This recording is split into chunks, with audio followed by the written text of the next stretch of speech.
The third criteria for understanding if the teacher is a true teacher of wisdom, the third T stands for the teacher's teacher.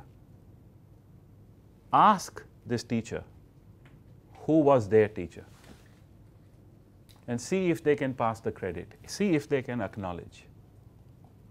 If there is ego inside, they cannot acknowledge. You know, you cannot give credit to somebody else, even though all of us have learned from others. But when the ego talks, you don't want to give credit to anybody behind you. It's all about me. Look at me. I'm so good. I'm so great. Not the people who made me, not them.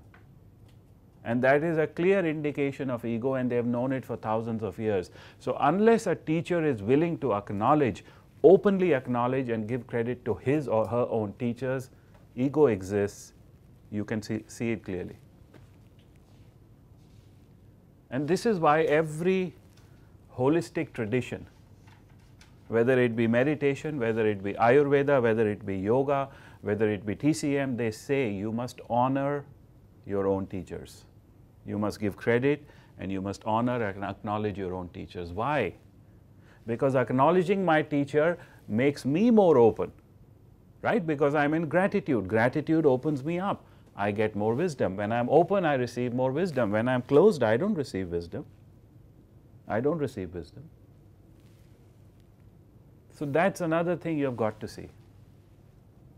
In our own lives, do we give credit to the teachers we have learned from or not? Or do we try to keep it all like mine? You get it? Because all of us have been taught, trained by other people in everything. I mean, by ourselves, you know, if we grew up in the middle of a jungle, we won't even know how to sit or talk or walk or eat. We won't know. We are taught everything by other people, and we often forget to give that credit. Right? So this is very important. Very important. Give credit. The more credit you give, the easier it becomes for you. There's also a beautiful ancient saying which says that it's an aboriginal saying, is it? The Aborigines from Australia. The more you know, the less you show. The wiser you become, the less the show off. You show off because you feel insecure. You need the whole world to stand up and give you attention and acknowledge, which clearly shows that you haven't arrived yet. Once you have arrived, once you know, where's the need to show off? Yeah. And from India comes a similar saying, but the Aboriginal one is better.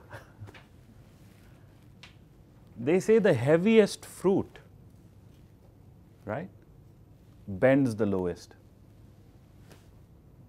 The heaviest fruit bends the lowest. So you see a mango can grow very high, you know, 20, 30, 40 feet in the air. But you see a watermelon, a big fruit like that, where does it grow? On the ground. The metaphor is simple, that the wiser we become, the more humble we become. Not the more arrogant, not the more prideful. The more humble we become, the more we can give credit, because we don't feel we become less when we give credit. In fact, we feel better. We understand that we get open, you know, we open up, we receive more when we give credit.